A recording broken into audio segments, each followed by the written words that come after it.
Hello, it's Charles with UberEats. Today is Saturday, the 6th of December, 2025, and I am blessed and grateful that I received that precious gift of tomorrow with God's wake-up call, and I got to see another day here in beautiful Tampa, Florida. And you're equally blessed because you received that precious gift of tomorrow with God's wake-up call this morning, and you also got to see another day here on earth.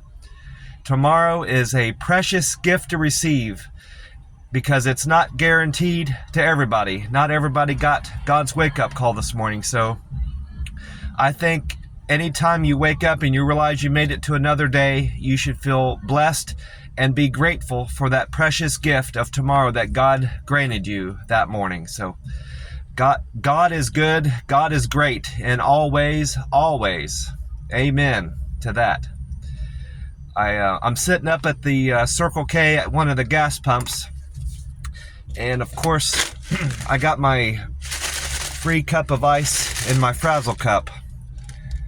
It's melted down a good bit, so I shouldn't have any issues getting the full can in there. I'll have plenty of room. I went with this Monster Rehab, Refresh, Revive, Recover this morning. I got the peach tea variety, and I checked its date already. It's only about 2 months old, so it's a very fresh can of this Monster Rehab.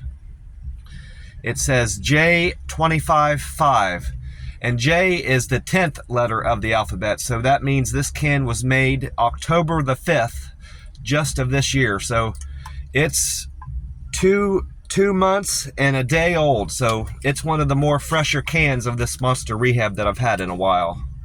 I'm going to go ahead and crack it open and get started on it. I don't have a straw.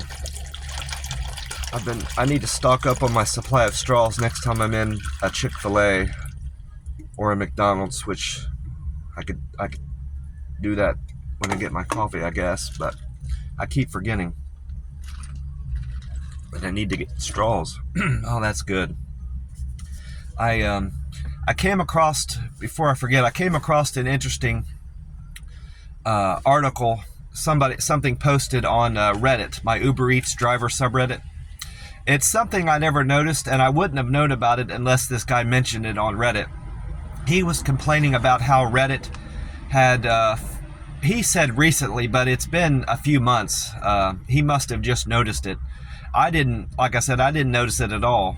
And I don't have any issues with how Reddit sets up its pages. I have no trouble reading articles, commenting, reading other people's comments. I'm fine with how they have their pages formatted, but he was complaining about how now when you write a response or a comment to somebody's post on Reddit, it appears as if it's a chat box, like similar to what Messenger does, Facebook Messenger, how you have these little bubbles underneath everybody's, you write something and then somebody else writes something and it's all in a bubble. Well, now Reddit is like that, and I don't have any issues with that, but he was complaining that it's changed how people respond to things that people post on there.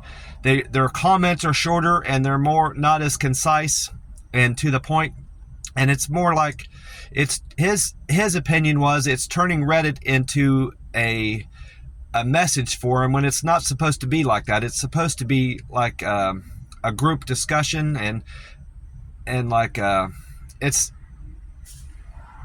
supposed to be a website where people share ideas and their thoughts on things and pictures and stuff like that. And he's concerned it's going to turn into like another quasi messenger page, which I don't see that happening. People are still posting detailed things on there, pictures like they always have. It's just Reddit decided to change things up like websites do from time to time, and it's not an issue. But my point of all this is it got me thinking about how I respond to customers in the UberEats app, and that I need to I need to treat the UberEats app like it's a tool for communicating with my customer, and it's not something where I'm messaging somebody that I know. So I need to be more, write out more personalized responses to my customers is what I'm getting at, and not rely on those pre-planned messages that it has suggested up there for me.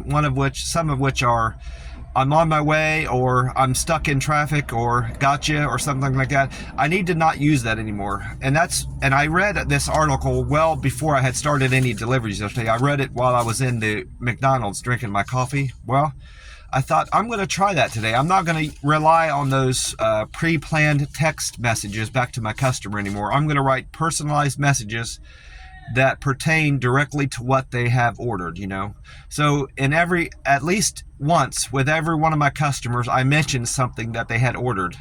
I might have said something like, well, the manager here is making your Starbucks coffee latte, or whatever, And then another one might have been, the order's not quite ready here at the McDonald's. They're finishing up your McGriddles. Those are just examples, but I did that throughout the day. And it wasn't always something that pertained to their food. It could have been something about, instead of just saying I'm stuck in traffic or traffic is bad, which is those pre-planned messages that Uber Eats puts on there that you can just hit and it sends it to the customer. I wrote one of them, I do remember, traffic was bad on 301. I said, traffic is really bad here on 301 near such and such intersection, and I'm going to be a little bit delayed. I wrote that out, and she actually responded to me. I never got a response back from someone when I posted that I was stuck in traffic before. So if it garnered anything for me and changed any results, I got better feedback from my customers, and customers were more responsive to that type of an approach. So I'm going to continue doing it, and I feel like I earned better on the app as a result of this better communication. So I'm going to keep doing that. So that's something that's one of my blessings I had from yesterday, and benefits I had from reading Reddit. So Reddit has turned out, and has been, I've known this for years, but Reddit is most definitely a great resource for me to refer to, get good information about things that are going on with the Uber Eats app in that community, and just share my thoughts on things. If something is weird going on with the app, I'll go on there and share it, and maybe somebody else is experiencing the same thing, and maybe somebody else isn't, but if they haven't experienced what I'm experiencing, they're at least getting educated, on things that are going on with the app. So it's a good thing all around, Reddit is. I did my weigh-in this morning. Yesterday, Friday the 5th, I weighed in at 158.8. And this morning, because I broke my fast last night, I'm up almost a pound. I'm up 0.8 pounds to 159.6, which is more or less what I expected. I actually expected to be up over 160 again. So these weight fluctuations, a little bit of yo-yoing here and there is fine, because it's naturally going to happen once I break my fast every couple days. I also checked out Gas Buddy and AAA for the Florida state average and the national price of gas. And with the price of gas being $2.74, that's 4 cents cheaper from yesterday. Gas Buddy is showing that the Florida state average has went down also, but not quite as much. It went down 2 cents. So this Circle K is better than the Florida state average by 20 cents. And AAA is showing that the national price of gas has went down 3 cents to $2.96. So this Circle K is better than the national average by 22 cents. So this is still a overall favorable place to buy gas.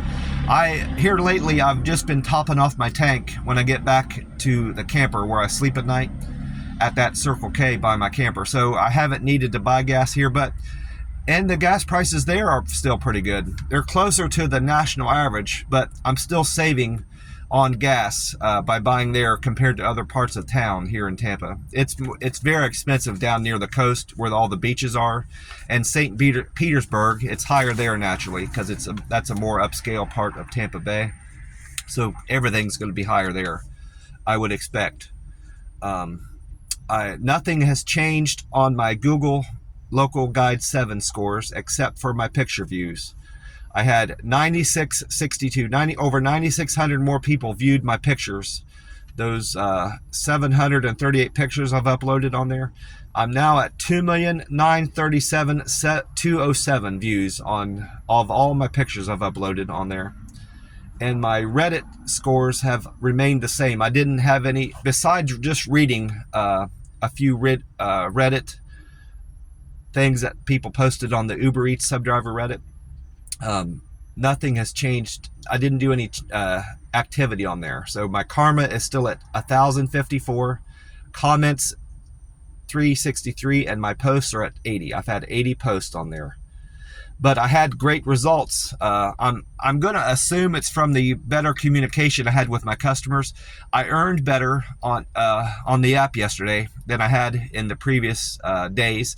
I did poorly early in the week on account of that me having to update my location and me not getting deliveries at the beginning of the day. It kind of slowed down because it was wanting me to address the fact that I was in a different market. So once I did that, everything got back on track. But this week, it appears this week is going to be a subpar week, and it's not going to be a week where I can save very much towards my car. So I'm probably going to push that back another week that I had planned. The money on the app is supposed to drop on Mondays, but it's been dropping on Tuesdays for whatever reason. That's not a great concern of mine. It's just, I'm not sure why. I haven't inquired on that on Reddit, and that's something else I could post on Reddit. But with this coming Monday, see, the previous Monday was the 1st. And this coming Monday's the 8th. Then you got the 15th, 22nd, 29th, and then 30, 31, 1, 2, 3, 4, 5. And January 5th, I believe, being the next Monday.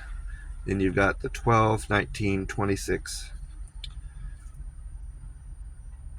I'm going to push.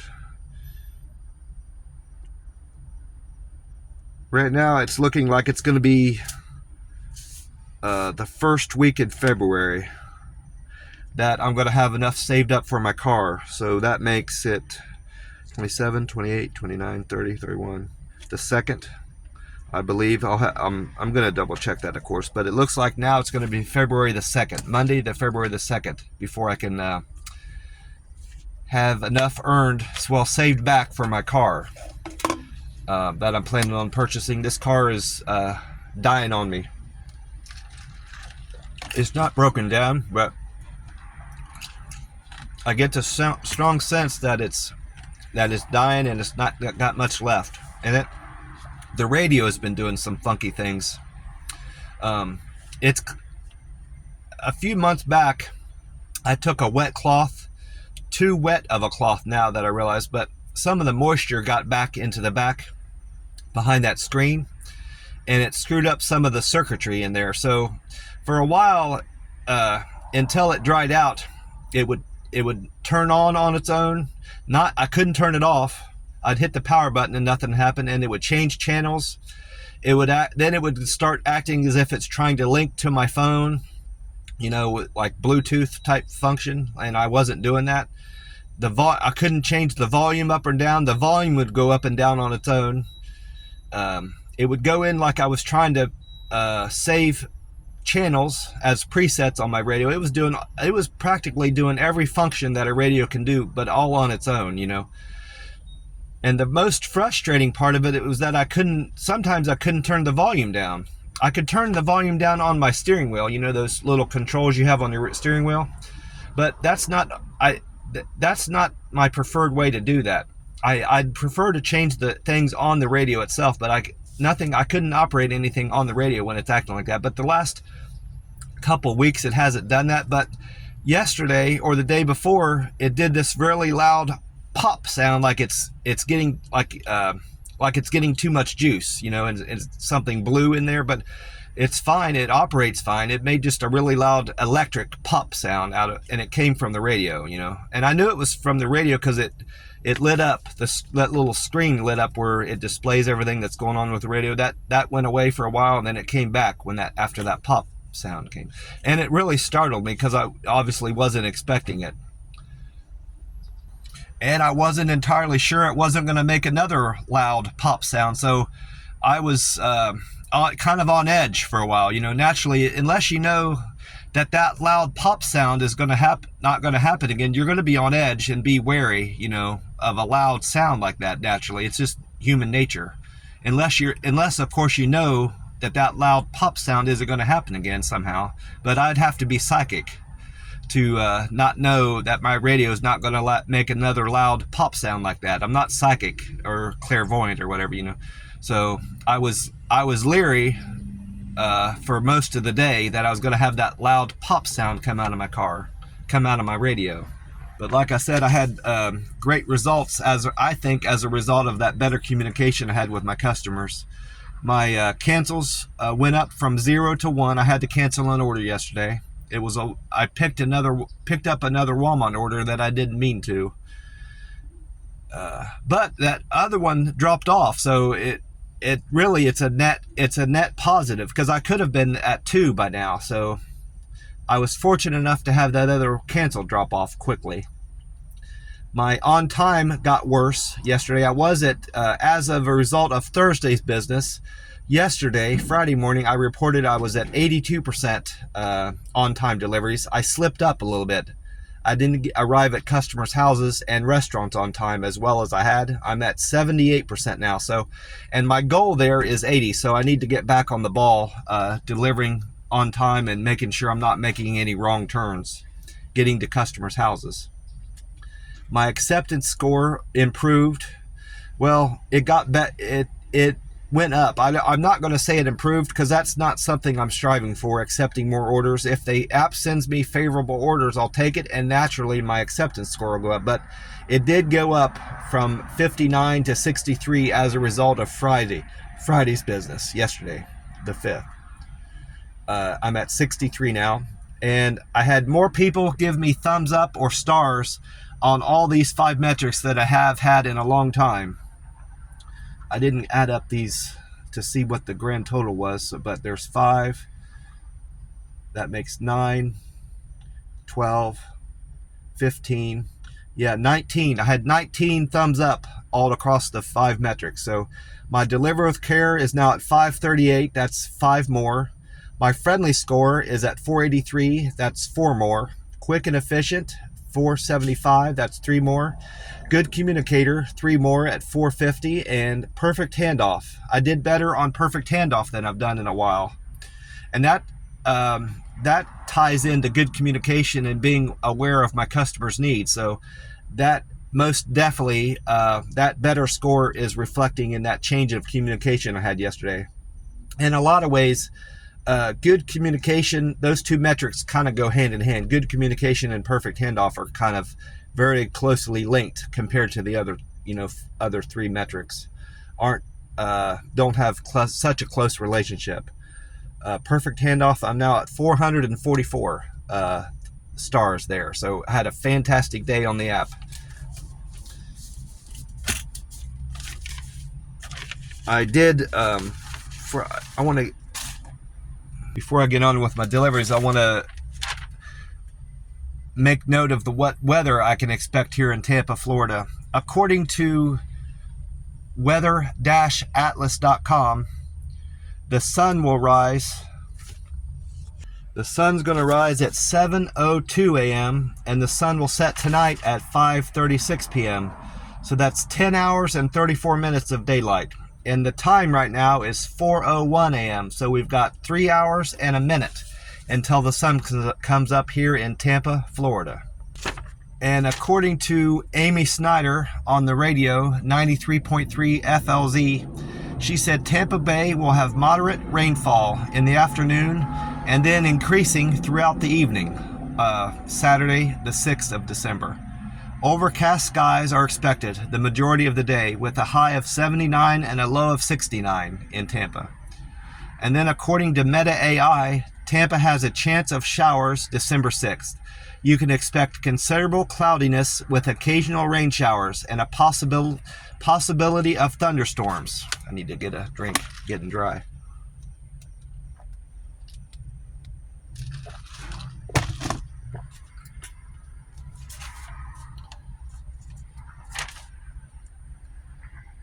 The high will be around 80 degrees, while the low dips down to 68. Winds will be out of the southwest at 5 to 10 miles an hour with a 50% chance of rain. So it's very likely I'm going to run into significant rain today in Tampa. So that will be of no surprise to me. Gemini is saying that rain is expected in Tampa December 6th. It's likely throughout the day and night. High of 76 and low of 67. That's 4 degrees off from what Meta AI said, and 3 degrees off high temperature from what Amy said. So that's the least consistent forecast. Well, it's the least likely to be the least accurate forecast Gemini is so far, because it's not in agreement with Meta AI or Amy Snyder. It's the outlier. And humidity is at 86%. That's higher humidity than we've had in Tampa for a good while. Wind out of the southwest at 7 miles an hour. YouTube 10 Tampa Bay had meteorologist Colleen Campbell on there. She said the rain is coming. She called for rain December 6th. She said that she is using the in-house model for her rain predictions. Tampa should get around 1 inch of rain over the next 3 days. Saturday, Sunday, and Monday, Tampa can expect to get around 1 inch of rain on average in the area, which is still considerably low compared to what rain we should have expected to have by this time of the month and year. So we're still in a moderate drought in Tampa. A high of 80 and a low of 70 degrees overnight. Cloudy skies all day. And then meteorologist Dave Osterberg was on YouTube 13 Tampa Bay. That's the YouTube equivalent of the news and weather that I watch on the smart TV at night, which I didn't catch any of that. I didn't get back to the camper in time to watch any of, whether it was Nash Rhodes or Paul Delgato. I didn't catch any of their forecasts. So I just watched Two Broke Girls.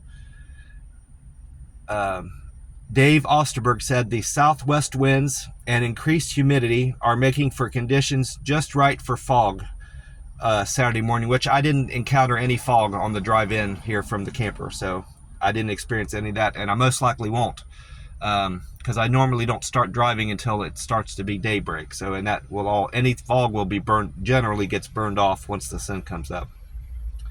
Stray showers in Tampa after 2, and then with spotty showers continuing through the remainder of the day. So he's predicting on average less rain than the other people had predicted. High of 80 and a low of 69. Cloudy skies. Next week will be seasonably cooler than this week. So it's going to be cooler next week, but not cooler than we can expect Tampa Bay to be. So whatever weather I experience next week will most likely be what I can expect and experience in future beginning weeks of December, in the coming year. This will be typical weather for Tampa. Yet this week on average has been a little bit warmer than I could expect Tampa Bay to be, Tampa, Florida. I also checked out the Powerball website, and according to that and the screen up here at the Circle K, the jackpot is at $820 million. And that drawing is tonight. So, and like I said, I've already got my ticket, so I won't need to buy one. I played my normal numbers. Those are the old tickets. Where's the one I bought? There it is. I bought this on the 4th, December 4th.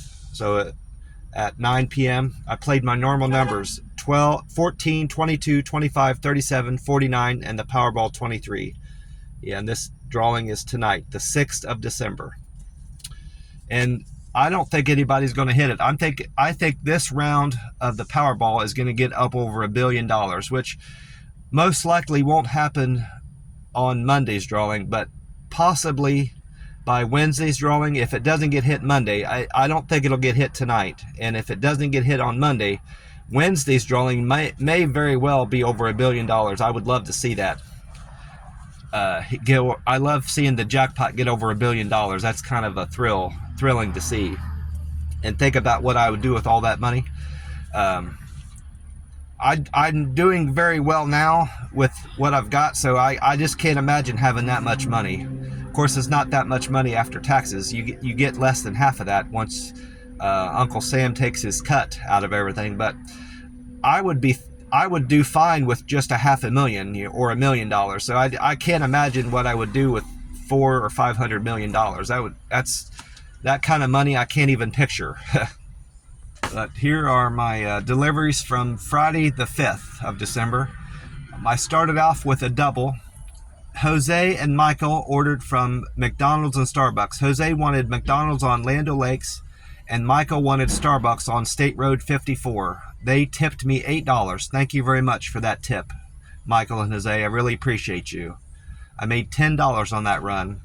Then I did another double for Emily and Hannah. Emily wanted McDonald's on State Road 54, and Emily wanted donuts from the Dunkin' Donuts on Ehrlich.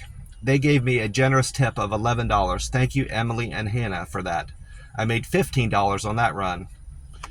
And then trip number 3 was a single.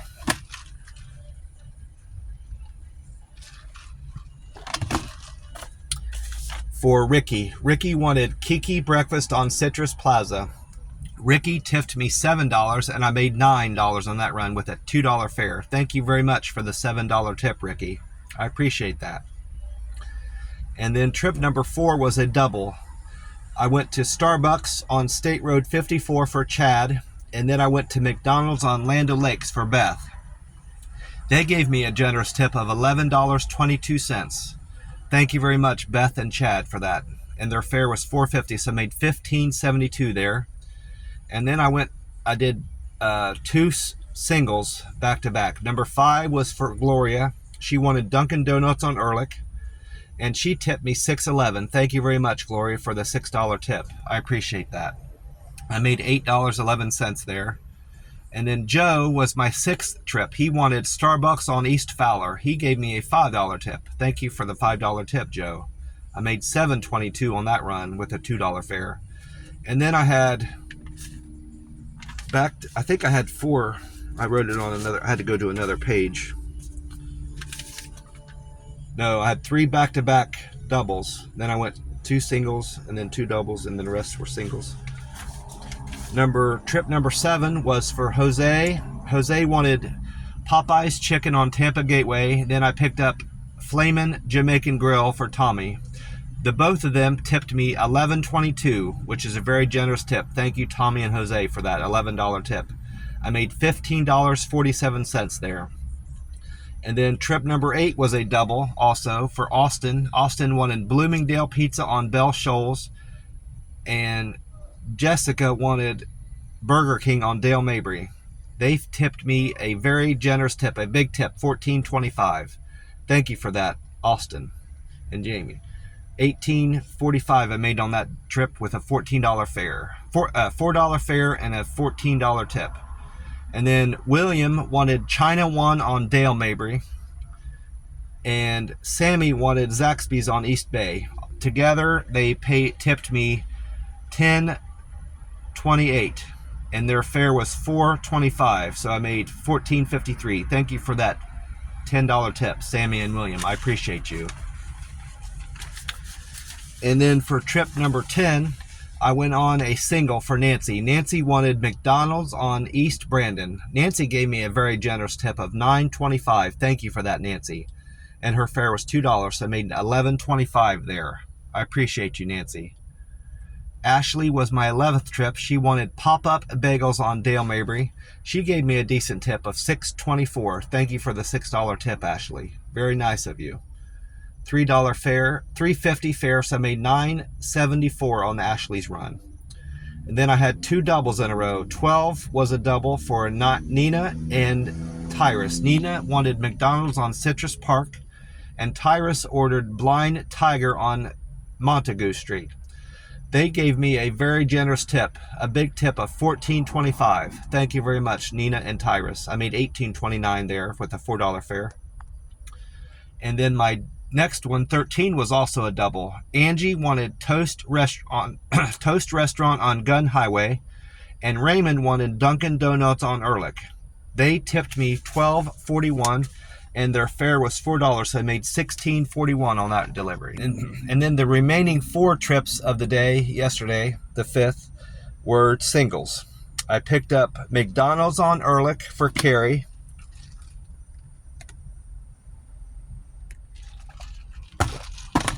She tipped me $9 for that McDonald's order. Thank you very much, Carrie. And her fare was $2, so I made $11 on Carrie's delivery. And then Candy was my 15th delivery. I went to right back to McDonald's again on Ehrlich. Her fare was $2.50, and she tipped me $6.25, so I made $8.75 on that delivery. Thank you very much, Candy, for the $6 tip. And then I went to Burger King on Gun Highway for Vince. Vince's fare was $2, and he tipped me $9.41, so I made $11.41 on that delivery. And then my very last delivery of the day, number 17, was for Rose. Rose's fare was $2, and she tipped me $7.49 for her Jersey Mike's on Dale Mabry. I made $9.49 on Rose's order. Thank you very much for the $7 tip, Rose. I appreciate you. Well, with today being December 6th of 2025, that's 3 years, 3 months, and 5 days since I've quit drinking alcohol. And I owe that entirely to God's love and God's good grace, and having Jesus Christ in my life has greatly improved my life and helped me. God's love and my leaning on God when I needed Him, and praying to God and talking to God about my problems and wishing I could quit drinking alcohol is solely, entirely, fully how I quit drinking alcohol. I owe that entirely to God's love and God's good grace. God is good. God is great, always and always. And I want to encourage you to talk to God and pray to God. And as long as you trust in God and believe in Him, He will answer your prayers. And don't just talk to God when you have problems. Talk to God for things that you're blessed with. Talk to Him and thank Him for things that you're grateful that you have for in your life. And He will listen to your prayers, and He'll listen to all your thoughts, and He will help you in your time of need. And it doesn't have to be a big issue. He answers prayers big and small, big or small. He's answered my prayers, my small prayers and my big prayers. And I know He listens to me because He has taken action in my life. I can feel it. I know He has. God is good. God is great in all ways, always. Amen to that. Well, I'm going to cut this off and go over and enjoy some delicious coffee at the McDonald's. God bless you all, and I will talk to you soon. Bye for now.